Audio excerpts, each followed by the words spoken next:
Hi everyone, Mrs. Lopez here. All right, so we're on a new book, DoubleFudge by Judy Blume. This is the final book in the Fudge series.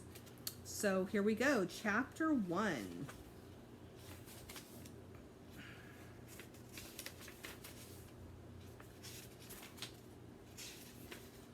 The Miser. When my brother Fudge was 5, he discovered money in a big way. "Hey, Pete," he said one night as I was getting out of the shower, "how much would it cost to buy New York?" "The city or the state?" I asked, as if it was really a serious question. "Which is bigger?" "The state, but all the good stuff is in the city." People who don't live in the city might disagree, but I'm a city kind of guy. "We live in the city, right?" Fudge said. He was sitting on the open toilet seat in his pajamas. "You're not doing anything, are you?" I asked as I toweled myself dry. "What do you mean, Pete?" "I mean, you're sitting on the toilet and you haven't pulled down your PJs." He swung his feet and started laughing. "Don't worry, Pete. Only Tootsie still poops in her pants." Tootsie is our little sister. She'll be 2 in February. Fudge watched as I combed my wet hair. "Are you going someplace?" he asked. "Yeah, to bed." I got into clean boxers and pulled a t-shirt over my head. "Then how come you're getting dressed?" "I'm not getting dressed. Starting tonight, this is what I wear instead of pajamas." "And how come you're still up?" "I can't go to sleep till you tell me, Pete." "Tell you what?" "How much it would cost to buy New York City." "Well, the Dutch paid about $24 for it back in the 1600s. $24? His eyes opened wide. "That's all?" "Yeah, it was a real bargain. But don't get your hopes up. That's not what it would cost today, even if it were for sale, which it's not." "How do you know, Pete?" "Believe me, I know." "But how?" "Listen, Fudge, by the time you're 12, there's a lot of stuff you know and you don't even know how you know it." He repeated my line. "There's a lot of stuff you know and you don't even know how you know it." Then he laughed like crazy. "That's a tongue twister, Pete." "No, that's just the truth, Fudge." The next day he was at it again. In the elevator he asked Sheila Tubman, "How much money do you have, Sheila?" "That's not a polite question, Fudgy," she told him. "Nice people don't talk about their money, especially in these times." Sheila gave me a look like it was my fault my brother has no manners. I hope she's not in my class this year. I hope that every year she's there, like some kind of itch she can't get rid of, no matter how hard you scratch. "I'm nice," Fudge said, "and I like to talk about money." "You want to know how much I have?" "No," Sheila told him. "It's nobody's business but yours." He told her anyway. I knew he would. "I have $14.74. I mise my money every night before I go to sleep." "You mise your money?" Sheila asked. Then she shook her head at me like it's my fault he thinks mise is a word. Henry, who runs the elevator in our building, laughed. "Nothing like having a miser in the family." "You don't have to be a miser, Fudge," Sheila said. "If you like counting money so much, you can work at a bank when you grow up." "Yeah," Fudge said, "I can work at a bank and mise my money all day long." Sheila sighed. "He doesn't get it," she said to me.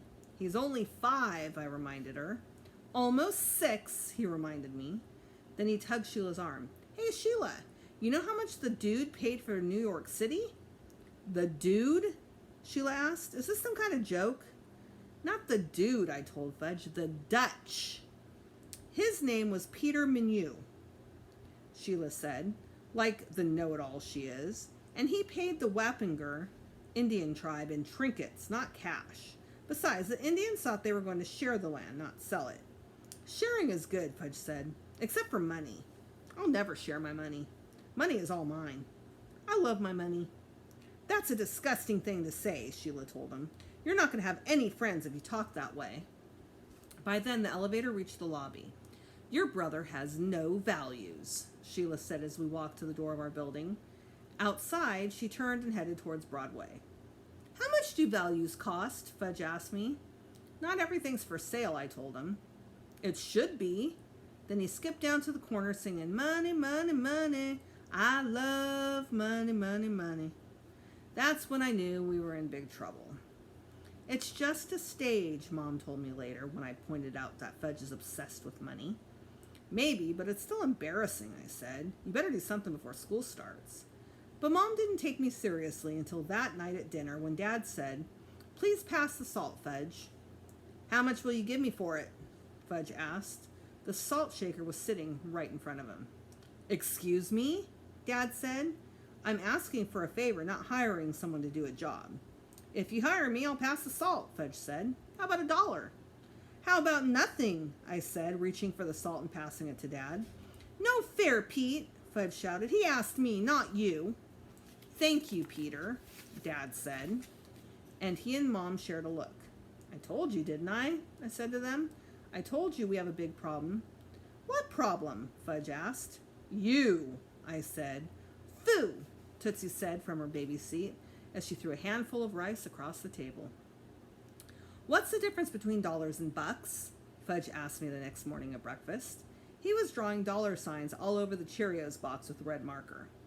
Bucks is just another word for dollars, Mom told him, moving the cereal box out of his reach. Nobody says bucks anymore, I said. Where'd you hear that? Grandma was reading me a story about the guy called his money Bucks. Fudge said he had $5 and he thought that was a lot. Is that funny or what? He shuffled a handful of dry Cheerios into his mouth and washed them down with a swig of milk.